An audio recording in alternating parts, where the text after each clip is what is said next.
Thank you so much for being here. From compliance to opportunity is the topic of this talk because we're talking a lot about regulation and the role of supply chains. For example, a lot of EU regulation coming up that puts a lot of pressure on companies. But from my perspective, it's really important to also see what opportunities arise when companies are dealing more with sustainability, especially across supply chains. But before we get into it, why sustainability? Why ESG, environment, social governance? Why is that becoming increasingly important? And what do we actually mean by this? If we look at this picture, lots of aspects that are connected with sustainability can be identified based on a quick analysis of this picture. This picture was taken last year in New York City, not in Mumbai or in Beijing, as many people think when they first see the picture. This was in June 2023 in New York City. And why this is related to sustainability is, first of all, sustainability is a very complex issue. What we're seeing here is that people had to take out their old masks, their face masks that they had at home because of COVID, and they had to wear it to go into the streets of New York City, not because of COVID, but because the air quality was so bad, and it was actually bad for their health if they went outside without a mask.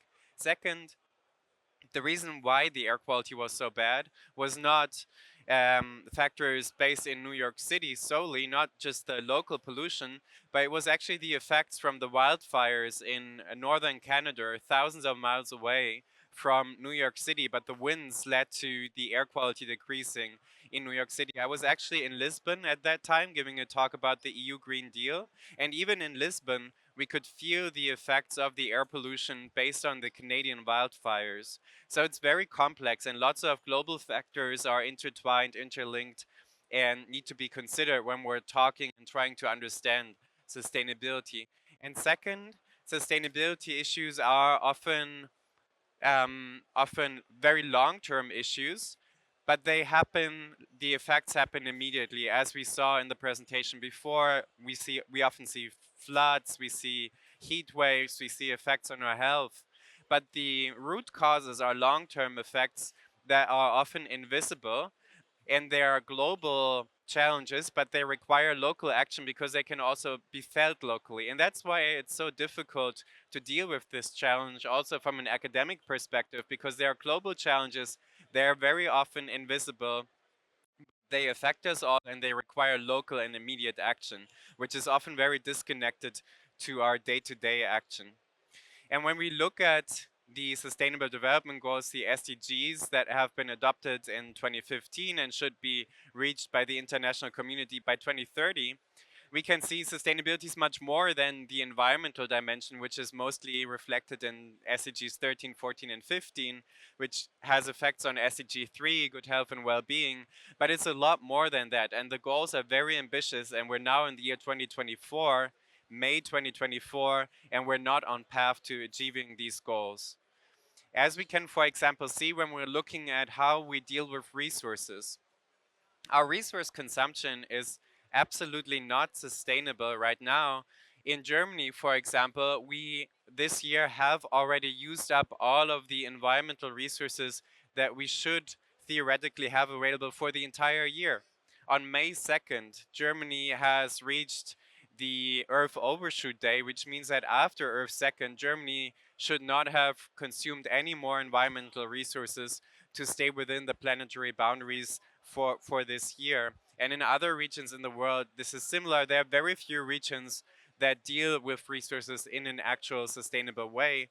And we deal with all of this together because these are global challenges. And when we're talking about these challenges, we often use terminology, and it gets very difficult to follow all of this.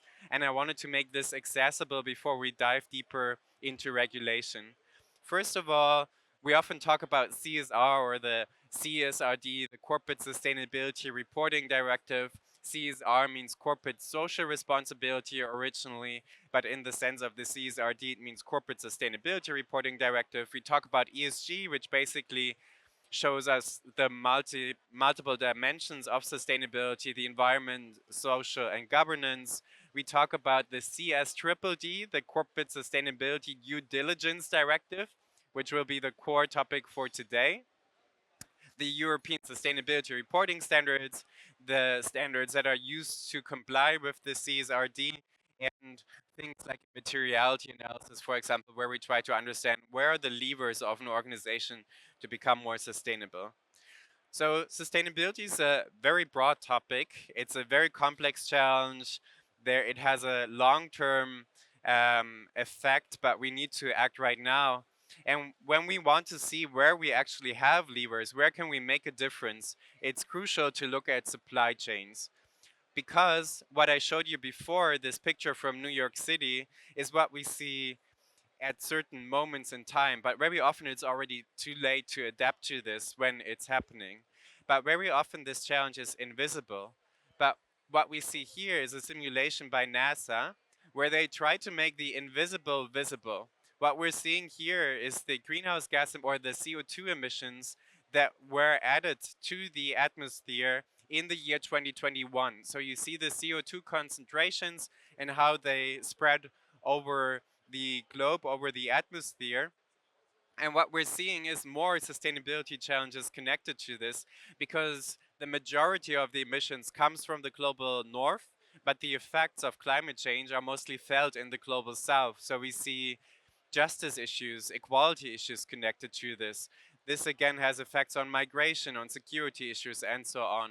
But what we also see is this is just the CO2 that was added to the atmosphere. What we're dealing with right now is the consequences of the past actions. We're feeling the effects of our emissions from the past 20, 30, 40, 50 years, but this will remain in the atmosphere. And what we're seeing here is a pretty devastating picture of what's just added in one single year. So urgency is increasing. We heard before the EU is working on it. Other governments, other regions in the world are also working it. The reason why, especially in the EU and businesses that are making business in the EU are really affected by this is because the EU set itself a very ambitious goal to be the first climate neutral continent until 2050 and to reduce greenhouse gas emissions by 2030 by 55 or 57%. And a lot of regulation that directly affects businesses is connected to this. And a lot has to do with supply chains because for many businesses, their main lever, again, talking about materiality, is through supply chains. So a lot of the regulation that we're seeing here that's coming up this year and last year and is yet to come directly affects supply chains because for many businesses that's more than 70% of the actual emissions if we look at the different scopes, scope 1, 2 and 3. So one key aspect that has, or one key regulation that has been adopted finally in March this year after many controversial discussions is the Corporate Sustainability Due Diligence Directive, or the supply chain directive if you want to make it a bit more accessible. We already have supply chain laws in Germany, in France, and other countries. What the EU CSDDD does is that it standardizes this for all EU countries and not only for businesses that are based in the EU, but also for international ones that do business in the EU. And it affects several issues at the same time. In Germany, for example, the current supply chain directive mostly goes into human rights and workers' laws. The EU CSDDD will go more into environmental issues as well. And what businesses have to do is characterized by this. They need to have a proper risk analysis, so they need to understand which risks are connected to their suppliers. In order to do that, you need to first have an overview of who your suppliers actually are. And if you think about big businesses, those can be hundreds, thousands of suppliers, and you need to have a proper mechanism to understand who are my suppliers, where are the risks, what kind of risks are they, and what can I do to mitigate those risks, and what happens, for example, if another regulation affects that, so those suppliers will no longer be able to supply anything to me because I'm not allowed to, or they're not allowed to in the EU because of other regulation. So there's another opportunity for your risk governance or for your quality management. If you understand where these risks are in terms of suppliers, then that can strengthen resilience for your overall business model. You need to install grievance mechanisms, a climate transition plan. So this is something that the EU kind of sneaked into the CSDDD, because the climate transition plan affects not only how you're dealing with your suppliers, but the business itself needs to have a plan how it will contribute to the Paris Agreement, to the 1.5 or respectively 2 degrees Celsius goal. You need to have proper evaluation and monitoring and provide an annual report on what you're doing to comply with the CSDDD. Who's affected?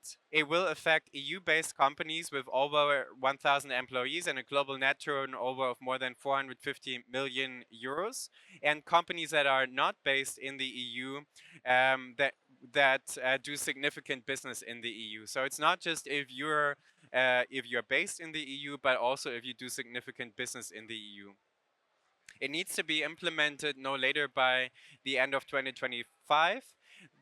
What we're seeing with all of these directives is that they are adopted at the EU level, and then they need to be translated into national law. So right now, for example, for the CSRD in Germany, the government set out a proposal on how the CSRD will be implemented in national law. This needs to happen with the CSDDD as well.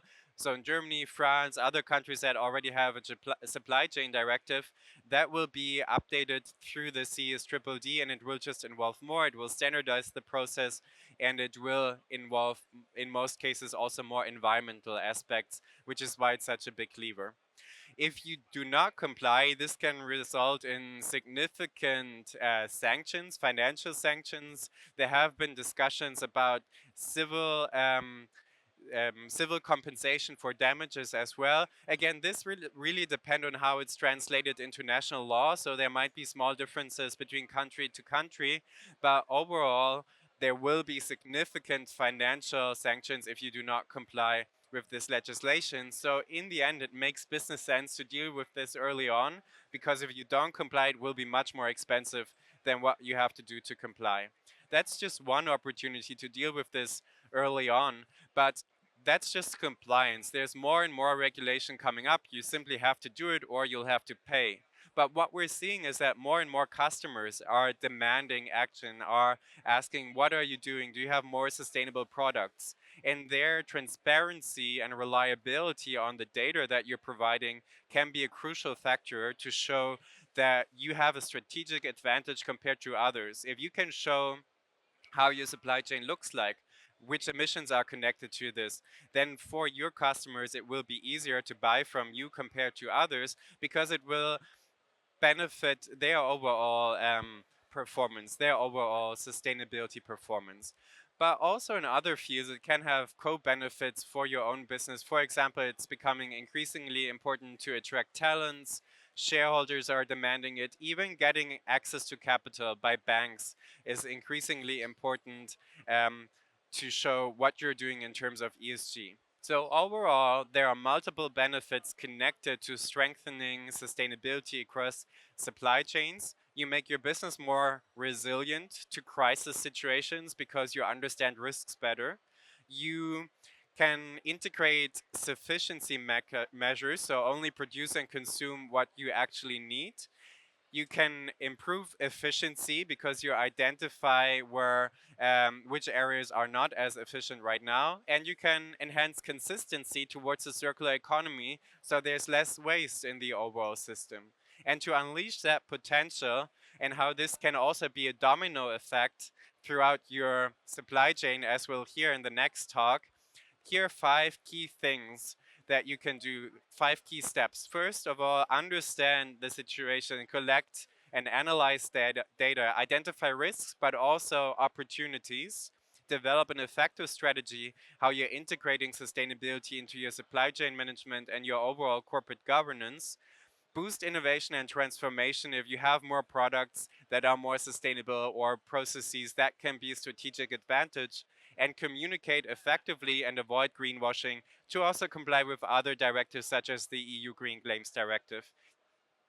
And then sustainability will not only be a chore, something that you have to do to comply, but it can also be a great opportunity for your business and for the planet at the same time. And if you're interested in talking more about this, I'll be available in the next few minutes, or you can reach out to me via email, LinkedIn, and other platforms. Thank you so much for your attention.